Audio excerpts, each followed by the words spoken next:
comment tu vas? Ton week-end s'est bien passé? Tu es prêt pour bien recommencer la semaine? On commence avec une petite vidéo pour revoir les solides et puis on aura un petit plus nature. Tu es prêt? Allez, c'est parti!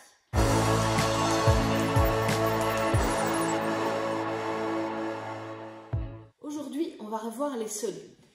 Pour commencer, je vais te demander d'aller chercher dans ta maison un solide dans lequel tu peux mettre quelque chose et un solide troué. Tu peux mettre la vidéo en pause et aller chercher ce dont tu as besoin. Moi, j'y vais aussi.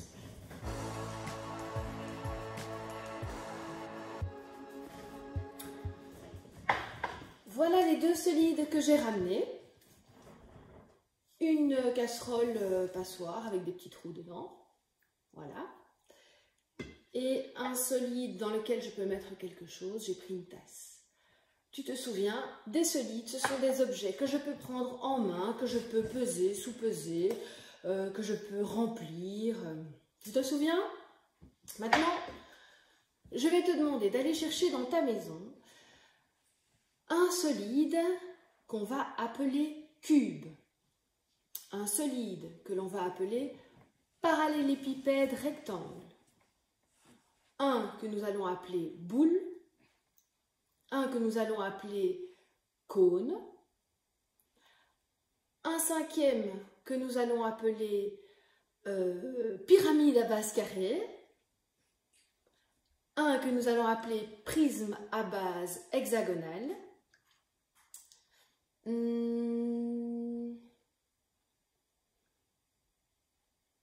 un que nous allons appeler prisme à base octogonale.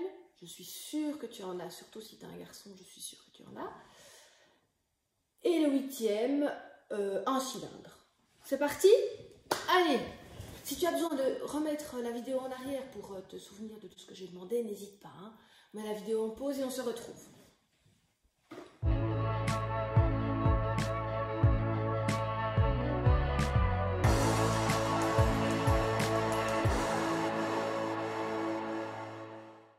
Voilà, je suis allée à la course aux objets. On a fait un petit peu un cherche-et-trouve hein, aujourd'hui. Voici une boule. Tu peux prendre la boule et la mettre devant toi. Est-ce que ça ressemble à l'objet que je te montre? Si oui, c'est que tu ne t'es pas trompé. Bravo. Voici un cube.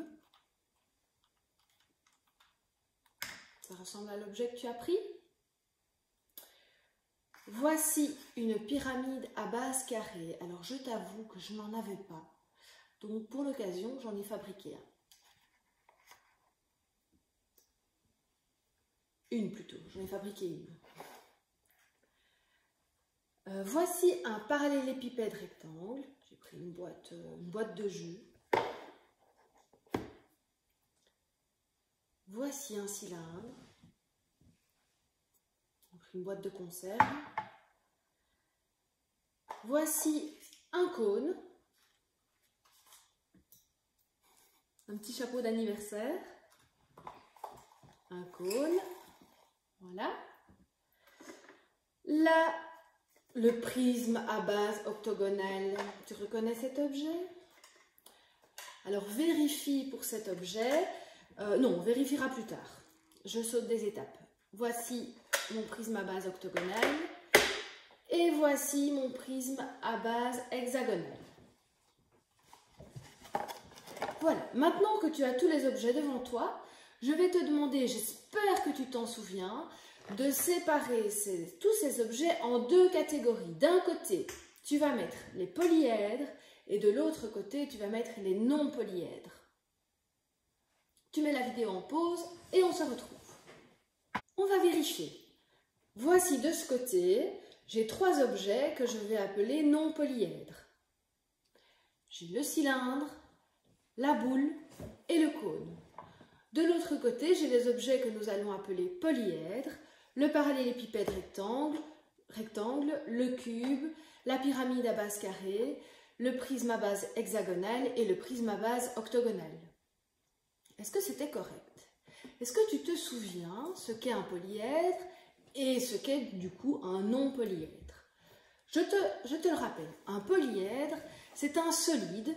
Donc là, on a tous les objets qu'on a devant nous sont des solides, donc c'est bon. Et un polyèdre, donc c'est un solide dont toutes les faces seront planes. Tu peux mettre ta main et ce n'est pas arrondi. Tu peux passer ta main sur toutes les faces. Tu vas voir que toutes les faces sont planes. Oui? Maintenant, eh bien, on va du côté des non-polyèdres. Ce sont toujours des solides qui ont au moins une face arrondie. Je prends le cylindre et je vois que cette face-là et cette face-là sont planes, mais cette face-ci est arrondie, ça sera donc un non-polyèdre. Celle-ci, c'est composé d'une seule face et une seule face qui est totalement arrondie. Celui-ci, j'ai deux faces. Alors, ici, on pourrait dire qu'il n'y a pas de deux faces, on pourrait dire qu'il n'y en a qu'une, parce qu'ici, il y a un trou. Donc, j'ai refabriqué un cône comme ceci, où on voit bien la face ici, ça va, et la face plane qui est ici, qui sera la base, et l'autre face qui sera arrondie. Voici nos 3 non-polyèdres. On va maintenant revoir quelques petits mots de vocabulaire. Tu vas choisir n'importe quel objet. Moi, je vais prendre le cube. Et je vais te demander de passer ton doigt sur tous les sommets de ce polyèdre, de ce solide, si tu as choisi même un non-polyèdre. Est-ce que tu as vu les sommets? Eh bien, voici les sommets. Là, 3, 4, 5, 6, 7, 8. Le cube ici a 8 sommets. Un sommet, c'est le point qui rejoint plusieurs arêtes. Voici le sommet de notre cône. Ça va? Si tu avais pris la pyramide, voici un sommet de la pyramide. Si tu avais pris le parallélépipède rectangle, voici ici un sommet, ça va? Maintenant, je vais te demander de choisir à nouveau un solide et de passer ton doigt sur une des arêtes du solide. Mais moi, je vais prendre le prisme à base octogonale. Voici une arête. Voici encore une arête. Encore une là. Encore une là. Et même de ce côté, une là, une là. Ça va? Voici les arêtes. Et je vais te demander, pour le dernier mot de vocabulaire, de passer ta main sur une face d'un des solides. Je vais prendre celle-ci, celui-ci. Voici une face, voici une deuxième face, une troisième face, une quatrième face et une cinquième face. Je peux donc dire que cette pyramide à base carrée a 5 faces. Alors je peux même aller un petit peu plus loin en disant qu'elle a une face carrée et 4 faces triangulaires.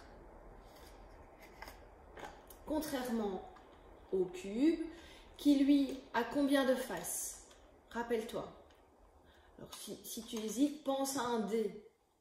Quand tu lances un dé, on veut toujours tomber sur le nombre le plus grand, c'est 6 pour avancer un maximum. Eh bien, le cube a 6 faces. Ça va? Le cube, attention, il a 6 faces carrées. Pour vérifier que ton objet est bien un cube, eh bien, je vais te demander de le poser. Et j'ai de nouveau oublié quelque chose. Ah, mais ça va, c'est pas très loin. Je vais prendre mon marqueur effaçable. Et je vais tracer, je vais faire la trace de mon solide. Hop. Voilà la trace de... Et pour vérifier que l'objet que tu as choisi est bien un cube, donc les 6 faces sont bien carrées, tu vas le faire pivoter et vérifier si toutes les faces rentrent impeccablement dans la trace que tu viens de dessiner. Et si oui, tu es sûr que c'est un cube. On va maintenant vérifier si ta pyramide a bien une base carrée. On va la positionner comme ceci. Encore une fois, on va faire la trace. On va dessiner la trace de ton solide. Ce que tu peux faire aussi, si tu as un bac à sable à ta maison, tu peux poser ton solide dans le bac à sable et vérifier si la trace est un carré. Et si oui, tu as bien une pyramide à base carrée. Prenons maintenant le solide que tu as choisi qui s'appelait prisme à base octogonale. Alors pour que ça s'appelle un prisme, il faut qu'il y ait des faces parallèles qui sont rectangulaires et que la base, donc la face sur laquelle repose l'objet, soit octogonale. Tu te rappelles, octogone, 8 côtés.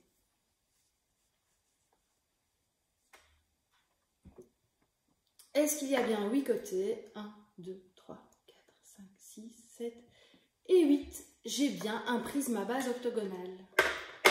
Il n'est pas régulier celui-là. On va vérifier maintenant si le prisme à base hexagonale en était bien un.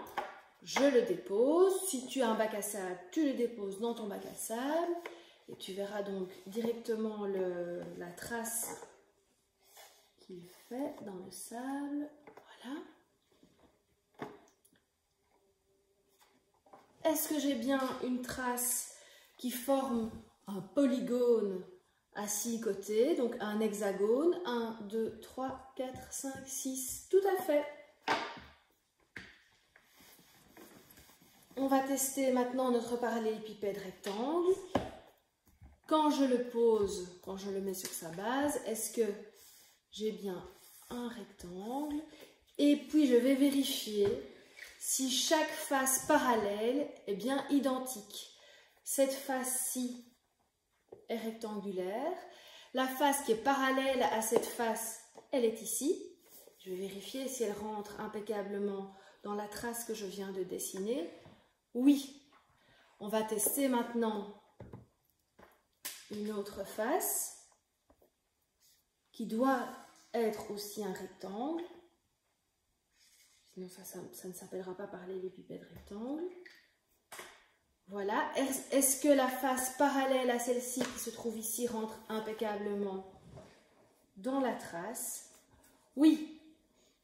Le parallélépipède rectangle a 6 faces. Là, je viens d'en tester 4. Il m'en reste donc 2 à tester.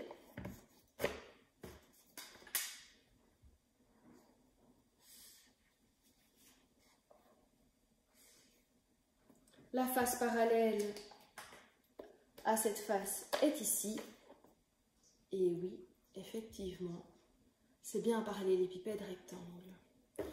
Car quand je fais les traces, quand je dessine les traces de mon solide, j'obtiens des polygones. Donc tous ces polyèdres, tous ces solides, donc tous ces solides sont bien des polyèdres. Je vais maintenant prendre mon cylindre et je vais faire la trace aussi. Et je vois que mon cylindre, qui est un non-polyèdre, va laisser une trace de cercle qui est un non-polygone. Pareil pour mon cône. Je vais rentrer ça à l'intérieur.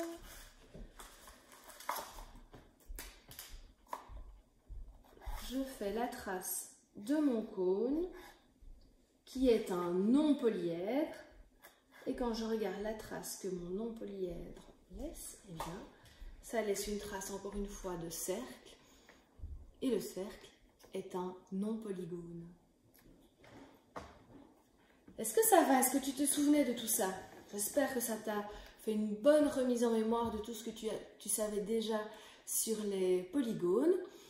Comme exercice maintenant, tu peux prendre chaque polyèdre ou non-polyèdre et compter le nombre de ses faces, le nombre d'arêtes et le nombre de sommets qu'il contient. Quand tu as fait ça, on se retrouve tout de suite pour le petit plus nature.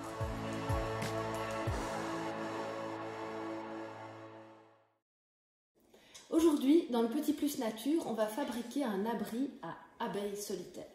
Les abeilles solitaires, comme son nom l'indique, ne vivent pas du tout en groupe.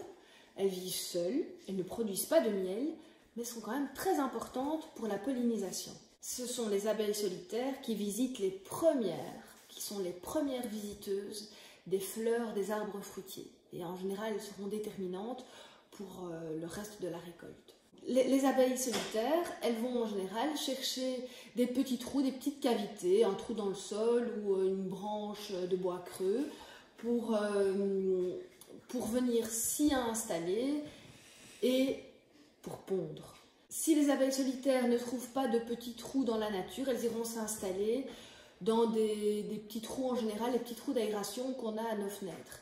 Nous d'ailleurs, on a une abeille solitaire qui vient depuis un moment, depuis bien le mois de mars, enfin c'est peut-être pas la même, je ne sais pas, qui vient toujours dans un petit trou d'une de nos fenêtres. Voilà, aujourd'hui on va fabriquer un abri pour qu'elle puisse venir s'y mettre. Et donc je vais appeler mon assistant. Tu es là. Bonjour cher assistant, tu vas bien? Pour notre bricolage nature, aujourd'hui tu auras besoin d'un cylindre. Alors, moi j'ai pris une boîte de conserve que j'ai vidée. Alors toi, je te conseille de demander à un adulte d'ouvrir une boîte de conserve, idéalement avec de la nourriture à l'intérieur que tu vas consommer pour pas gaspiller. Et après, tu feras très attention car ici, ça coupe. Ça va? Tu auras besoin d'une paire de ciseaux, d'une latte, du papier collant et des feuilles. Moi, j'ai pris des feuilles jaunes parce que ça me faisait penser aux abeilles, mais toi, tu peux prendre n'importe quelle couleur. On va commencer, s'il te plaît, par tracer. Si tu as une petite boîte de conserve, la hauteur de la boîte de conserve est exactement de 10 cm et demi.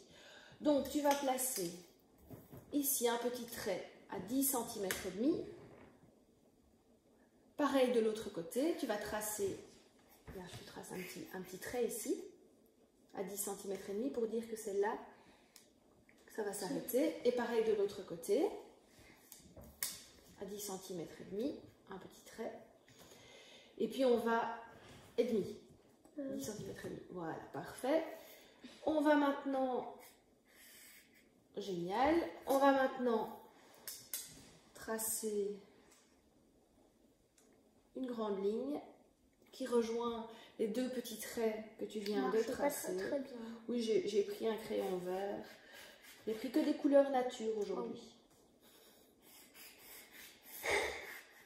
Ok. Très bien, parfait. Oh oui, la mine est cassée, c'est pas grave. On va découper pour avoir, moi je pense qu'avec 3 bandes de 10 cm et demi de hauteur, tu devrais avoir assez. Donc, tu peux encore en faire une si tu veux bien. Peut-être prendre. Ouais. Ceci, ça sera la boîte dans laquelle on va venir insérer plein de petits cylindres. Donc on a un grand cylindre ici. Tu comprends pourquoi c'est le petit plus en rapport avec les solides. Et puis à l'intérieur, on va insérer plein de solides qui vont former des petites cavités dans lesquelles nos abeilles solitaires vont pouvoir venir pondre.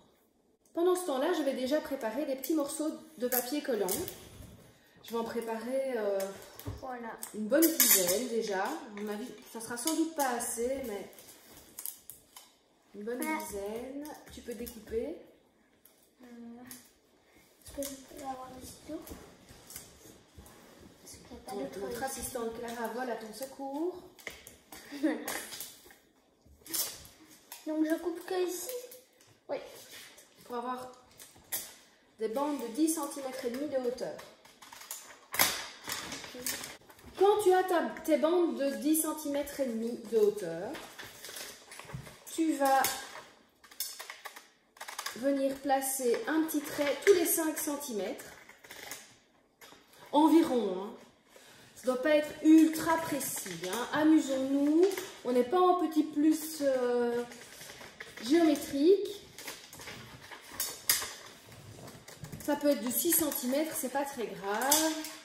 Le but, c'est d'avoir des rectangles à peu près isométriques, à peu près. Ça peut être un peu plus long, un peu moins long. Ce qu'il faut juste que tu saches, c'est que la largeur de tes bandes dépendra de la grosseur de tes cavités. Est-ce que je peux aussi découper ici? Non. Quand tu as fait ça, tu peux faire pareil sur les 3 bandes de papier et tu peux découper. Tu obtiens donc plein de petits rectangles d'environ 5 cm sur 10 cm et demi. Et puis, tu vas les rouler en cylindre. Tes cylindres peuvent avoir une grande cavité ou une plus petite, peu importe.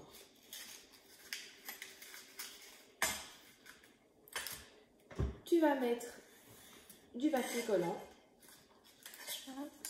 Moi, je fais vraiment précisément. Parfait. Et voici ton premier abri à abeilles solitaires que tu vas mettre à l'intérieur de ton cylindre. Et on va continuer comme ça jusqu'à ce qu'il soit complet. Voilà, notre abri à abeilles solitaires est terminé. On a bien tout rempli. Si tu veux, tu peux décorer la boîte. Nous, on ne l'a pas fait. Et puis, tu n'as plus qu'à l'attacher à un endroit où tu pourras observer les abeilles, rentrer et sortir dans les petits trous que tu as créés. Tu ne dois pas t'inquiéter, les abeilles solitaires ne t'attaqueront pas si tu les laisses tranquilles. Hop.